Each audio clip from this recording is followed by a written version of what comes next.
নমস্কার বন্ধুরা, আজকে বানাবো সবার প্রিয় দই বড়া। চলো বানাই কিভাবে। আগের দিন রাতে আমি বিউলির ডালটা ভিজিয়ে রেখেছিলাম ভালো করে ধুয়ে। তারপর আমি এখন গ্রিন চাটনিটা বানিয়ে নিচ্ছি। ধনেপাতা, কাঁচা লঙ্কা, আদা ভালো করে পেস্ট করে তারপরে বানাবো। এখন পেস্ট হয়ে গেছে, সাথে একটু নুনও দিয়ে দিয়েছি। নুনটা দেওয়ার পরে কিন্তু আমি এটাতে মেয়োনিজ দিয়ে একটু ভালো করে ব্লাইন্ড করে নিয়েছি, ক্রিমি টেক্সচার আসে। আর দেখো এদিকে বিউলির ডালটা কিন্তু কালকে রাতে ভিজিয়েছিলাম, এটা কিন্তু ভালো করে ভিজানো হয়ে গেছে। এখন একটু ব্লাইন্ড করে নিব।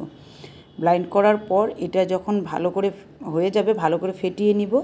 ভালো করে ফেটানো হলেই কিন্তু ভালো হবে। ফেটানোর পর একটা বাটিতে জল দিয়ে দেখবে যে এটা উঠে যদি পরে ভাববে হয়ে গেছে।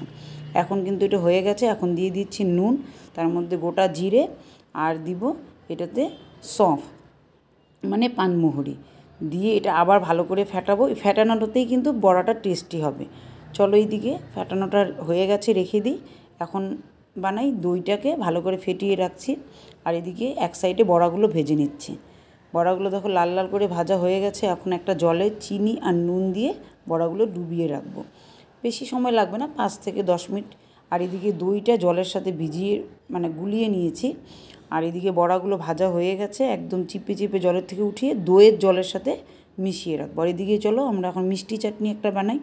খেজুর, তেঁতুল আর সামান্য লঙ্কার গুঁড়া আর সামান্য ছিল নুন। এটা কিন্তু ভালো করে ব্লাইন্ড করতে হবে, করলে একদম এরকমটা টেক্সচারটা আসবে। এখন হয়ে গেল আমার দই বড়া। চলো প্লেটটা সাজাই। এখন কার জন্য সাজাচ্ছি জানো? আমার জায়ের জন্য। আমার সবথেকে প্রিয় জায়ের জন্য বানাচ্ছি এটা। ওকে আগে ফার্স্টে টেস্ট করাবো, তারপরে বাড়ির সবাইকে দিব।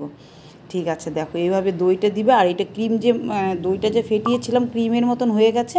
এখন এটা দিয়ে দিব, সাথে দিয়ে দিব গ্রিন চাটনিটা, তার উপরে দিব রেড চাটনি, মিষ্টি চাটনি যেটা।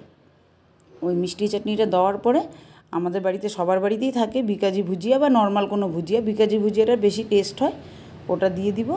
আর দিয়ে গার্নিশিং করে এখন পরিবেশন করব। এখন আমার যা খেয়ে বলবে কেমনটা হয়েছে। আর তোমরা এইভাবে বাড়িতে একবার বানাবে। আর সাথে কিন্তু ভাজা জিরের গুঁড়ো ছিল, উপর দিয়ে আমি ছিটিয়ে দিলাম। একদম সফট হয়েছে দেখো। ও কিন্তু খেয়ে বলেছে খুব টেস্টি হয়েছে।